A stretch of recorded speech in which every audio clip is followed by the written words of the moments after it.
सियार और ढोल। पहले सब्सक्राइब करें फिर सुने। एक समय की बात है, जंगल के किनारे दो राजाओं में मध्य घमासान युद्ध हुआ। इस युद्ध में एक राजा विजयी हुआ, एक पराजित। विजयी राजा के सिपाही और साथ गए भान व चारण रात भर ढोल पीटकर उत्सव मनाते रहे और वीर गीत गाते रहे। सुबह सुबह तेज आंधी आई और उस आंधी में सिपाहियों का एक ढोल ड्रम लुढ़ककर दूर चला गया और एक पेड़ से जाकर टिक गया। आंधी थमने के उपरांत राजा और उसके सिपाही अपने राज्य की ओर प्रस्थान कर गए।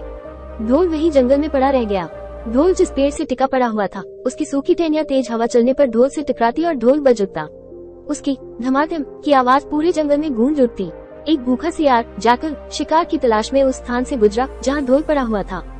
ठीक उसी समय तेज हवा चली और पेड़ की सूखी टहनियां हिलते हुए ढोल से टकराई। ढोल धमाधम करता बज उठा। ढोल की आवाज सुनकर सियार डर गया। उसने पहले कभी इस तरह की आवाज नहीं सुनी थी। वो सोचने लगा कि ये कैसा विचित्र स्वर वाला जीव है। वो वहाँ से भागने ही वाला था कि उसके दिमाग में एक विचार को आधा, किसी बात की गहराई में जाए बिना डरकर भागना उचित नहीं। मुझे इस विचित्र जीव के निकट जाकर पता करना चाहिए कि वास्तव में ये कितना बलशाली है। वो धीरे धीरे ढोल के निकट पहुंचा। वहाँ उसने देखा कि पेड़ की टहनियां ढोल पर चोट कर रही है और उसमें से आवाज आ रही है। सियार ने अपनी बुद्धि दौड़ाई और इस नतीजे पर पहुंचा कि ये तो एक निरीह प्राणी है, पेड़ की शाखाओं की मार से कराह रहा है। वो स्वयं भी ढोल पर चोट करने लगा और ढोल बज उठा। ढोल का स्पर्श करने के उपरांत सियार ने सोचा कि इन जीव का शरीर विशाल और मांसल है। अवश्य इसमें खूब चर्बी, मांस और रक्त होगा। इसे खाकर तो मैं कई दिनों तक अपनी भूख मिटा सकता हूँ। उसने ढोल के मोटे चमड़े के बाहरी आवरण पर अपने दांत गड़ा दिए।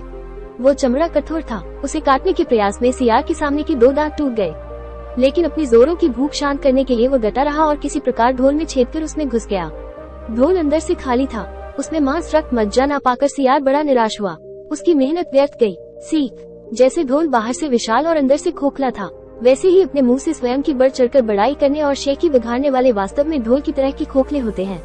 इसलिए किसी के बाहरी आवरण और दिखावे से उसके प्रभाव में नहीं आना चाहिए। वास्तविकता का ज्ञान किसी चीज को भली भांति जानने के बाद ही होता है।